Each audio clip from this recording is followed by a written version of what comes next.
नमस्कार, स्वागत है आपका सत्यहिंदी.com पर। मैं हूं नीलू व्यास और एक बार आपके साथ फिर से जुड़ रही हूं आपके पसंदीदा कार्यक्रम आज का एजेंडा को लेकर। योग गुरु रामदेव और इंडियन मेडिकल एसोसिएशन के बीच विवाद गहराता जा रहा है और ये लड़ाई दो फ्रंट्स पर लड़ी जा रही है, एक सड़क पर और कानूनी प्रक्रिया से, और दूसरी लड़ाई सोशल मीडिया पर लड़ी जा रही है। लेकिन ये तमाम फ्रंट्स खुलने के बावजूद किसी की भी हिम्मत प्रशासन में या फिर किसी भी राजनीतिक मंत्री में या प्रधानमंत्री में इस बात का दम नहीं कि वो बाबा रामदेव के खिलाफ कोई कड़ी कार्रवाई कर सके। आज 1 जून के दिन रामदेव के खिलाफ काला दिवस मनाया गया। क्यों? क्योंकि अभी हाल में उन्होंने कहा कि जो एलोपैथी की साइंस है वो एक दिवालिया साइंस है, स्टूपिड साइंस है, और एलोपैथी की जो मेडिसिन है उसको खाकर इतने सारे लोग मर गए। इन तमाम वक्तव्यों के बाद इंडियन मेडिकल एसोसिएशन ने बाबा रामदेव को लीगल नोटिस दिया। उन्होंने प्रधानमंत्री नरेंद्र मोदी को एक ओपन चिट्ठी लिखी और कहा कि बाबा रामदेव के खिलाफ राष्ट्रद्रोह का केस होना चाहिए क्योंकि वो लोगों को भ्रमित कर रहे हैं। और इतना ही नहीं, उनके खिलाफ 1000 रुपए का डिफेमेशन का नोटिस भी दिया है और ये कहा कि अगर बाबा रामदेव अगले 15 दिनों में माफी नहीं मांगते तो फिर उनको 1000 करोड़ रुपए IMA को देने पड़ेंगे। लेकिन ये सब के बावजूद बाबा रामदेव को कोई पछतावा नहीं है। उनका एक ही एजेंडा है कि कोरोनिल को बेचो, और बेचो इस तरह कि सरकार का भी एजेंडा पूरा हो और कोरोनिल की उनकी बिक्री भी बढ़ जाए। अब ये बात मैं आपको किस लिए कह रही हूं? अभी हाल में आपने देखा कि बाबा रामदेव ने तमाम टीवी चैनल्स को इंटरव्यू दिया, लेकिन इंटरव्यू देते वक्त कोरोनिल की किट उनके सामने रखी हुई थी। यानी कि कोरोनिल पर कंट्रोवर्सी है, कोरोनिल की बिक्री भी हो रही है और आयुर्वेद का प्रचार और प्रसार भी जमकर बाबा रामदेव कर रहे हैं। तो इससे अच्छी पब्लिसिटी बाबा रामदेव को और क्या मिलेगी? कोई भी करे उनके खिलाफ डेफेमेशन का केस, उनके खिलाफ कोई कुछ भी बोले, लेकिन उनका एक सूत्रीय एजेंडा है कि कोरोनिल का प्रचार और प्रसार पूरे देश में ही नहीं बल्कि पूरे विश्व में होना चाहिए। यहां तक कि हमारे केंद्रीय मंत्रियों को भी ये नहीं दिख रहा है। उल्टा डॉक्टर हर्षवर्धन, स्वास्थ्य मंत्री नितिन गडकरी जैसे जो मंत्री हैं, उन्होंने कोरोनिल को ओपनली एंडोर्स किया, उसका प्रचार और प्रसार किया और कहा कि देखिए अब आप, ये कोरोनिल की दवा है कोरोना की, आप इसको खा सकते हैं। तो जैसा मैंने कहा कि टीवी चैनल्स को एडवर्टाइजमेंट मिल रहा है, उनको विज्ञापन मिल रहे हैं, पतंजलि के कोरोनिल का प्रचार और प्रसार कर रहे हैं, तो सबकी बल्ले बल्ले है। बाबा रामदेव की सारी उंगलियां इस समय घी में हैं क्योंकि सरकार उनके खिलाफ कोई एक्शन लेगी नहीं, कोरोनिल उनकी जमकर बिकेगी और मीडिया उनका पूरा जमकर समर्थन करेगा। तो सच्चाई की बात आज कौन कहेगा? बाबा रामदेव जैसा व्यक्ति जो इस समय महामारी के बीच लोगों को भ्रमित कर रहा है, आज उनके खिलाफ कोई कुछ बोलेगा या नहीं बोलेगा? बोलेगा कौन? ये बेचारे डॉक्टर्स जो अपनी जान गंवा रहे हैं, लोगों अपनी जान पर खेलकर लोगों का इलाज कर रहे हैं, उनको आज क्या बात सुननी पड़ रही है कि एलोपैथिक मेडिसिन खाकर लोग मर रहे हैं। तो उन डॉक्टर्स को कैसा लगेगा? आज मैंने 2 सीनियर डॉक्टर्स से बात की और सुनिए उनकी व्यथा कि उनको वाकई में रामदेव की खिलाफत उनके मन में क्यों है। आज उनका जो असली गुस्सा है रामदेव के खिलाफ वो क्यों है। आइए सुनते हैं लेडी हार्डिंग के सीनियर डॉक्टर सरीन को और अपोलो के डॉक्टर चैटर्जी को। ये दोनों बहुत सीनियर डॉक्टर्स हैं, इनका आप ओपिनियन सुनिए, इनको क्या कहना है बाबा रामदेव के खिलाफ।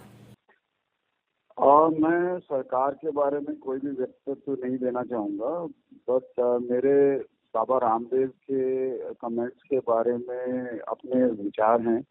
मैं बहुत बरसों से, ऑलमोस्ट 1 दशक से इंटीग्रेटेड मेडिसिन में विश्वास करता हूँ। मैं खुद अपने लिए एलोपैथी और कुछ आयुर्वेदिक टोटके यूज करता हूँ जो मुझे हेल्प करते हैं। योगा ने मुझे बहुत हेल्प किया है। तो आई बिलीव कि एलोपैथी, योगा, आयुर्वेदा, ये सब मिलके अगर किसी मरीज का इलाज कराया जाए तो अच्छा ही है, इसमें क्या बुराई है। लेकिन अभी हुआ क्या है कि बाबा रामदेव ने जिस तरह के कमेंट्स अपने चैनल पे, आस्था टीवी पे और कई जगह दिए हैं, उसमें एलोपैथी की और एलोपैथिक डॉक्टर्स की बहुत बुराई की है। कि हम सब जानते हैं कि कोविड-19 और कोविड-2, इन सब चीज़ों का किसी भी डॉक्टर को दुनिया भर में कोई इलाज मालूम नहीं था। हिडन ट्रायल होगा, कुछ दवाइयाँ यूज करी जाएंगी, उसके बाद कुछ दवाइयाँ पाई जाएंगी कि ये काम नहीं करती हैं, कुछ और दवाइयाँ ट्राई करी जाएंगी। अब ऐसे में जो दवाइयाँ WHO की लिस्ट से निकाल दी गई हैं, उसका बहाना लेके अगर बाबा रामदेव एलोपैथिक डॉक्टर का मजाक उड़ाएंगे, ये तो बहुत सरासर गलत है। और दूसरा कि ये कहना कि हम एलोपैथिक डॉक्टर्स के कारण बहुत सारी डेथ्स हुई, फैक्ट ये है कि एलोपैथिक ड्रग्स का ही यूज करके 98% पेशेंट्स हैव सर्वाइव्ड, और जो 2% डेथ हुई हैं वो मॉडरेट टू सीवियर पेशेंट्स की डेथ हुई है, जिन्होंने पहले प्रिवेंटिव मेजर्स नहीं लिए, वैक्सीनेशन नहीं ली, और उसके बाद इलाज कराने भी अस्पताल में बहुत लेट पहुंचे। तो इस चीज का ठीकरा एलोपैथी और एलोपैथिक डॉक्टर्स पर तोड़ना, वो भी एक ऐसे आदमी का जो कि आयुर्वेद ही की बात नहीं करते, योगा की ही बात नहीं करते हैं, वो एक बहुत बड़े बिजनेसमैन है, और ये हम सब जानते हैं कि कुछ सालों में उनका बिजनेस थोड़ा डाउन गया है। अब कोरोनल करके वो अगर अपना बिजनेस बढ़ाना चाहते हैं तो ठीक है, करें, लेकिन इसका ये नहीं मतलब है कि वो एलोपैथी की बुराई करें। So I am totally against it. देखिए, ये तो लड़ाई होनी नहीं चाहिए थी। हमें एक दूसरे के साइंस को रेस्पेक्ट करना चाहिए। हमें इतना पता है कि हम लोग एलोपैथी में एविडेंस बेस्ड मेडिसिन प्रैक्टिस करते हैं। जो भी एविडेंस होता है उसके हिसाब से ही हम लोग अपना ट्रीटमेंट करते हैं, और ट्रीटमेंट बदलते भी हैं। ये आपने देखा होगा, कोविड में ये चीज़ बहुत देखी गई है कि जैसे जैसे एविडेंस आता गया है, वैसे वैसे जो ट्रीटमेंट को अच्छा माना जाता है उनको भी डिस्कार्ड कर दिया गया, जो ट्रीटमेंट आगे आ रहा है उनको हम लोगों ने इंक्लूड किया। तो इससे ज़्यादा एविडेंस बेस्ड मेडिसिन तो है ही नहीं। नहीं, आयुर्वेदा के अगेंस्ट हम एकदम नहीं है, आयुर्वेदा के फेवर में भी है। एविडेंस बेस्ड लाओ, थ्योरी उसको प्रूव करो कि हमारे पास इतना स्टडीज है, इस स्टडी में ये बेनिफिट हुआ, तो हम लोग जरूर मानने को तैयार हैं। हमने कई मरीज ठीक होते हुए देखा है आयुर्वेदा में, तो हम लोग एंटी आयुर्वेदा नहीं है। बट एलोपैथी को ये बोलना कि आपने एलोपैथिक डॉक्टर्स को बोलना कि आपने मरीज मार दिए हैं, आपके पास इलाज नहीं है, ये तो एकदम गलत बात है। हम लोग जितना एविडेंस बेस्ड मेडिसिन कोई प्रैक्टिस ही नहीं करता। आपने जैसे मैंने पहले भी बोला, जहां जिसका एविडेंस आता है हम उसको इंक्लूड करते जाते हैं, जैसे एविडेंस अगेंस्ट होता है हम उसको एक्सक्लूड करते जाते हैं। इससे ज्यादा और क्या चाहिए? तो ये चीज तो हम मानने को तैयार ही नहीं है कि हम लोगों ने ये एलोपैथ से मरीज मार डाले। हमने अपनी पूरी भरपूर कोशिश की है, सब डॉक्टर्स ने बहुत मेहनत करी है, और ऐसे टाइप के स्टेटमेंट जो है ये सब लोगों का जो एक ताकत होती है, जो हम लोग जिस तरीके से लड़ते हैं 12-12 घंटे 14-14 घंटे काम करते हैं, उसको वीकन कर देती है। उस स्ट्रेंथ को, जो हमारी मेंटल स्ट्रेंथ है उसको वीकन कर देती है कि कोई हमको अप्रिशिएट करने के बजाय हमारी निंदा कर रहा है। कहा जाता है कि कुछ बातें बोलने की नहीं होती, सिर्फ देखने की होती हैं, और रामदेव की जो सफलता है वो इसी की एक झलक है। अब बाबा रामदेव के खिलाफ एक बार नहीं कई बार बोला गया है कि किसी भी मंत्री या प्रधानमंत्री में ये हिम्मत नहीं कि बाबा रामदेव के खिलाफ वो राष्ट्रद्रोह का केस करे, बाबा रामदेव को एंटी नेशनल बोले, बाबा रामदेव के खिलाफ NSA लगाए। क्या ये काम कोई बाबा रामदेव के खिलाफ कर सकता है? नहीं। अगर कोई गरीब पत्रकार होगा या कोई अलग समुदाय का व्यक्ति होगा, आज उसके खिलाफ राष्ट्रद्रोह का केस या उसे एंटी नेशनल बनाया जाएगा, लेकिन रामदेव को नहीं बनाया जाएगा, बावजूद इसके कि वो महामारी के बीच लोगों से झूठ बोल रहे हैं, अपने बिजनेस का प्रचार और प्रसार कर रहे हैं, लेकिन कोई उनके खिलाफ नहीं बोल रहा है। तो इसको समझना होगा कि ऐसा क्यों हो रहा है। ऐसा इसलिए है क्योंकि बाबा रामदेव आधुनिक भारत में अपने आप को योग का और आयुर्वेद का सबसे बड़ा रचयिता मानते हैं। आधुनिक भारत का उनका ये मानना है कि योग और आयुर्वेद को आधुनिक भारत में अगर लोगों ने उसका अनुसरण करना शुरू किया तो वो आज बाबा रामदेव की देन है। यानी कि आयुर्वेद की दुनिया में बाबा रामदेव से बड़ा व्यक्ति कोई नहीं है, और इस बात का समर्थन बीजेपी की सरकार करती है। बीजेपी की सरकार इसलिए करती है क्योंकि बीजेपी की सरकार को अपना हिंदुत्व का वोट बैंक प्यारा है। हिंदू वोट बैंक उसके हाथों से फिसल जाएगा अगर उन्होंने बाबा रामदेव के खिलाफ कोई एक्शन ले लिया। बीजेपी की सरकार को आरएसएस का गुस्सा झेलना पड़ेगा अगर उन्होंने बाबा रामदेव के खिलाफ कोई एक्शन ले लिया। तो ये सारी चीजें करना इस समय बीजेपी के लिए एक बड़ा पॉलिटिकल रिस्क है। इसलिए इस बात को समझना होगा कि रामदेव के हाथ, दोनों हाथों में इस समय लड्डू हैं। उनकी जो सारी उंगलियां हैं वो घी में हैं, क्योंकि उनको पता है कि उनका बिजनेस तो आगे बढ़ ही रहा है, कोरोनिल बिक रहा है, उनके खिलाफ कोई एक्शन नहीं होगा। क्यों? क्योंकि बीजेपी का जो राजनीतिक एजेंडा है वो रामदेव के जरिए पूरा हो रहा है। यानी कि एक ऐसे समय में जब बीजेपी के सरकार की जमकर आलोचना हुई है कि वो कोविड की महामारी को बिल्कुल टैकल नहीं कर पाए, ऑक्सीजन की इतनी कमी रही, वैक्सीन पॉलिसी में तमाम कमियां थी जिसको लेकर इंटरनेशनल मीडिया ने भी लिखा, और एक ऐसे वक्त में रामदेव की वजह से एक ऐसा विवाद खड़ा हुआ जिसकी वजह से लोगों का ध्यान भटक गया। यानी कि बाबा रामदेव तो इस समय बीजेपी के लिए संजीवनी बूटी का काम कर रहे हैं। तो आप ये सोचिए, आपको ये यहां पर समझना होगा कि बाबा रामदेव के खिलाफ किसी में हिम्मत नहीं है कि कोई एक्शन ले, बल्कि बाबा रामदेव को और ज्यादा समर्थन मिलेगा कि वो लोगों को और भ्रमित करें, ताकि लोग वैक्सीन की हकीकत, बेड्स की हकीकत, अस्पतालों में लापरवाही की जो हकीकत का जो पूरी एक तस्वीर हमारे सामने अभी हाल में आई है, लोग उसको भूल जाएं। और इस कदर बाबा रामदेव वर्सेस आईएमए की कंट्रोवर्सी को इतना ज्यादा जनरेट करो कि लोग महामारी का जो मिसमैनेजमेंट है उसको याद करें ही ना। उनको लगेगा कि नहीं, सिर्फ एक ही कंट्रोवर्सी है और वो है बाबा रामदेव की। जी हां, अगर आप सोशल मीडिया की बात करें तो सोशल मीडिया पर भी कुछ इसी तरीके का नैरेटिव उत्पन्न हो रहा है या कर दिया गया है। लेकिन इसके पहले कि मैं सोशल मीडिया के बारे में बात करूं, आइए आपको सुनाते हैं इंडियन मेडिकल एसोसिएशन के सेक्रेटरी जनरल डॉक्टर जयेश लेले का क्या मानना है। ऐसा लगता है कि उनका गुस्सा बिल्कुल थम नहीं रहा है और वो ये मानकर बैठ चुके हैं कि सरकार बाबा रामदेव के खिलाफ कोई एक्शन नहीं लेगी, तो उनके पास क्या विकल्प बचता है। आइए सुनते हैं डॉक्टर लेले को, उन्होंने क्या कहा। अभी थोड़ी देर पहले ही मैंने उनसे बात की थी। नहीं, हमको कोई नहीं लग रहा है, इसीलिए आईएमए और अदर मेडिकल एसोसिएशन है ये वो न्यायालय के दरवाजा खटखटा रहने वाले हैं। और दिल्ली मेडिकल एसोसिएशन ने केस फाइल कर दिया है, आईएमए का केस भी तैयार हो रहा है, वो अप्रोप्रिएट जगह पे फाइल कर देंगे।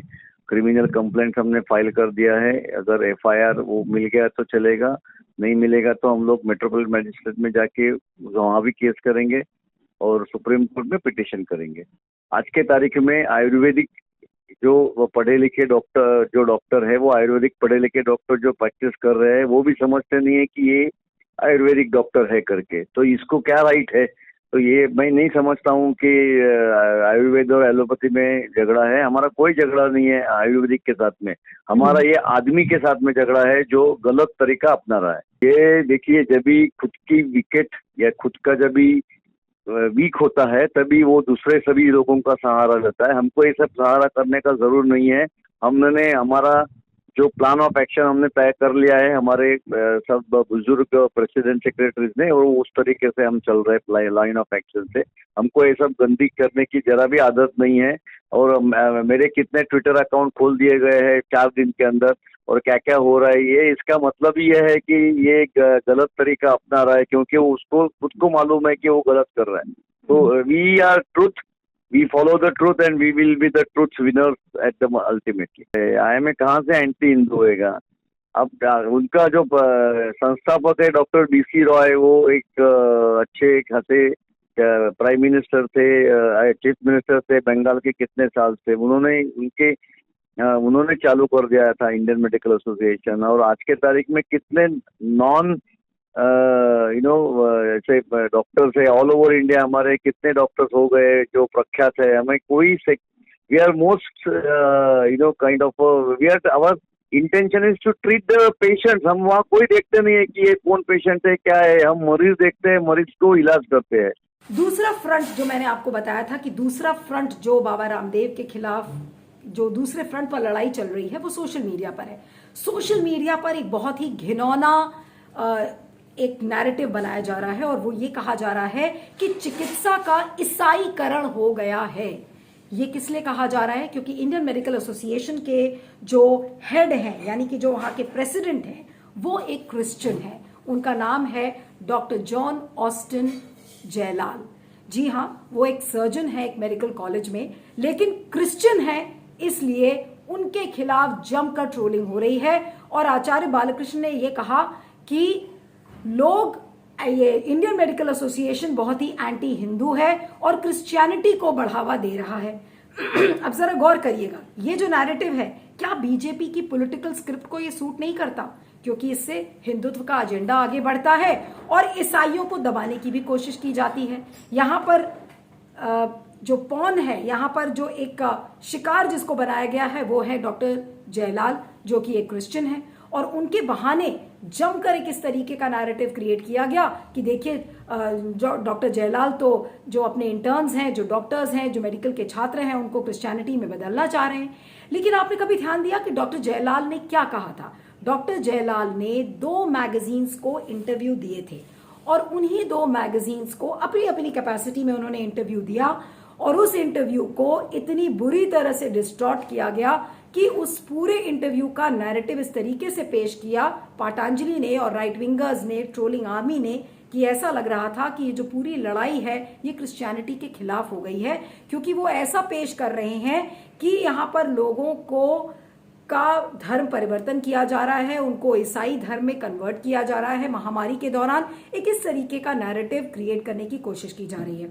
अब डॉक्टर जयलाल ने हैगा इंटरनेशनल को एक बहुत ही हाल में एक इंटरव्यू दिया था और उसमें उन्होंने ये बात कही जो कि आम बात है और बीजेपी की सरकार के बारे में लोग ऐसा बोलते हैं। उसमें ये कहा गया कि जो हिंदू नेशनलिस्ट सरकार है भारत की, वो मॉडर्न मेडिसिन को नष्ट करने में लगी हुई है और अगर ऐसा ही रहा तो 2030 तक कोई भी मॉडर्न मेडिसिन का कोर्स भारत में नहीं दिखेगा, क्योंकि सरकार 1 नेशन 1 सिस्टम ऑफ मेडिसिन चाहती है। फिर एक दूसरा इंटरव्यू उन्होंने क्रिश्चियनिटी टुडे को दिया। क्रिश्चियनिटी टुडे एक मैगजीन है जो कि धार्मिक मुद्दों पर बात करती है, तो जाहिर सी बात है कि वो एक क्रिश्चियन है, तो क्रिश्चियन धर्म को परिप्रेक्ष्य बनाकर डॉक्टर जयलाल ने ये इंटरव्यू दिया और उसमें कहा कि चर्च यहाँ पर काम आ रहा है, लोगों के काम सरकार नहीं आ रही है। जाहिर सी बात है कि लोग अपने अपने धर्म को के लोगों को बचा रहे थे। जब लोगों को ऑक्सीजन नहीं मिल रही थी, बेड्स नहीं मिल रही थी, तो अपने अपने धर्म के लोगों को लोग वहां पे बचा रहे थे। तो चाहे वो मंदिर हो, चाहे गुरुद्वारा हो, चाहे चर्च हो, तो उसी परिप्रेक्ष्य में डॉक्टर जयलाल ने कहा कि it is the church and not the government which has saved the lives of the people. उसके बाद डॉक्टर जयलाल ने ये कहा कि हम हमेशा से विरोध प्रदर्शन करते आए हैं कि किस तरीके से जो नॉन एलोपैथिक सिस्टम्स हैं वो लोगों को मिसलीड कर रहे हैं। उसके साथ साथ उन्होंने कहा कि जो क्रिश्चियन डॉक्टर्स हैं उनको फिजिकल हीलिंग तो लोगों को करनी ही चाहिए, साथ में स्पिरिचुअल हीलिंग भी करनी चाहिए। क्रिश्चियनिटी टुडे को वो इंटरव्यू दे रहे थे तो उसमें उन्होंने क्या गलत कहा? उन्होंने यही कहा कि फिजिकल और स्पिरिचुअल हीलिंग दोनों क्रिश्चियन डॉक्टर्स को करनी चाहिए। उन्होंने कहा कि मैं एक सर्जरी का प्रोफेसर हूं मेडिकल कॉलेज में और मुझे ये अपॉर्चुनिटी मिली है कि मैं ईसाई धर्म है उसका भी अनुपालन करूं और लोगों की चिकित्सा भी करूं। लेकिन ये दोनों इंटरव्यूज को इस तरीके से डिस्टॉर्ट किया और ये कहा कि देखिए ईसाईकरण चिकित्सा का हो गया है और जो इस समय महामारी के दौरान डॉक्टर जयलाल लोगों का धर्म परिवर्तन कर रहे हैं, उनको ईसाई बना रहे हैं और पूरी जो राइट विंग आर्मी है ट्रोल्स की वो जमकर बरस गई और ऐसा लगने लगा कि इंडियन मेडिकल एसोसिएशन बिल्कुल एंटी हिंदू है। तो ये जो नैरेटिव क्रिएट किया गया ये बिल्कुल सूट करता है बीजेपी को, और बीजेपी को इसलिए सूट करता है क्योंकि बीजेपी हमेशा से ही कहती आई है कि देखिए जो ईसाई मिशनरीज हैं वो लोगों का धर्म परिवर्तन करते हैं, जबरन करते हैं। तो महामारी का बहाना बीजेपी को मिल गया और जो असली मुद्दे हैं, जो कोविड मिसमैनेजमेंट है, वैक्सीन की नीति है, ऑक्सीजन की कमी है, उन सारी चीजों से ध्यान भटक गया। अब जो गांव में बैठा व्यक्ति है या जो लोग दिन भर ऑफिस में काम करके आते हैं और जिनको व्हाट्सएप पर ये सारी इंफॉर्मेशन मिलती है, तो उनको क्या लगेगा कि अरे इंडियन मेडिकल एसोसिएशन डॉक्टर्स की एक बॉडी है और वो ऐसा काम कर रही है, धर्म परिवर्तन का काम कर रही है, बिना रियलिटी में गए। इसलिए आज जरूरी है कि जो रियलिटी की पिक्चर है, जो असली तस्वीर है, वो बताना लोगों को जरूरी है। और असली तस्वीर क्या है? असली तस्वीर ये है कि बाबा रामदेव के बाल का बाका भी नहीं होगा। उनके दोनों हाथों में लड्डू हैं, सारी उंगलियां घी में हैं, क्योंकि बीजेपी में दम नहीं कि वो बाबा रामदेव के खिलाफ कोई भी एक्शन ले। राष्ट्रद्रोह का केस तो बहुत दूर है, एक स्टेटमेंट भी बाबा रामदेव के खिलाफ नहीं बोला जाता। डॉक्टर हर्षवर्धन ने बहुत हिम्मत करके उनको एक पत्र लिखा और कहा कि दुर्भाग्यपूर्ण है और आप ऐसे लोगों को भ्रमित कर रहे हैं, लेकिन वो सिर्फ दिखाने के लिए था। क्योंकि अगर वाकई में उस चिट्ठी में दम होता और वाकई में उस चिट्ठी में इतनी ताकत होती तो बाबा रामदेव उस अगले दिन के वीडियो में इस बात को नहीं कहते कि किसके बाप में दम है कि बाबा रामदेव को अरेस्ट करे। इसलिए ये सब दिखाने की और सुनाने की बातें हैं। असलियत यही है कि रामदेव अपने कोरोनिल का प्रचार और प्रसार कर रहे हैं जमकर उन्होंने बिजनेस किया है। ऐसा लगता है कि ये पूरी कंट्रोवर्सी कोरोनिल को बेचने के लिए ही क्रिएट की गई थी। और एक रीजन और है कि कोविड महामारी के मिसमैनेजमेंट के दौरान ये पूरी कंट्रोवर्सी बीजेपी को सूट करती है, बीजेपी के हिंदुत्व एजेंडे को सूट करती है। इसलिए बाकायदा एक पॉलिटिकल स्क्रिप्ट लिखी गई जिसमें रामदेव की भी बल्ले बल्ले, बीजेपी के लिए भी रामदेव एक संजीवनी बूटी का काम कर रहे हैं कि कम से कम चलो थोड़े दिन ही बीजेपी सरकार की आलोचना नहीं होगी, लोगों का ध्यान बढ़ जाएगा असली मुद्दों से। तो वो काम बाबा रामदेव ने बीजेपी के लिए किया है। इस पर आपका क्या सोचना है, फीडबैक जरूर दीजिएगा। और इस वीडियो के अंत में आपसे एक छोटी सी गुजारिश है कि आज के समय में स्वतंत्रता से बोलना, पत्रकारिता करना एक बहुत मुश्किल काम है। इसलिए इस वीडियो के डिस्क्रिप्शन बॉक्स में जाएं, उसमें एक लिंक है, उस लिंक को क्लिक करें, सत्य हिंदी को भुगतान करें, सत्य हिंदी की सदस्यता लें। इससे आपको निष्पक्ष खबरें मिलेंगी और हमें आपका समर्थन मिलेगा। आप मुझे ट्विटर पर फॉलो कर सकते हैं, मेरा ट्विटर हैंडल है @नीलू317 और दूसरा ट्विटर हैंडल है @नीलू_on_the_move। तो देखते रहिएगा आज का एजेंडा और बने रहिएगा सत्य हिंदी पर। Thank you so much. सत्य हिंदी का ऐप डाउनलोड करें गूगल प्ले स्टोर पर।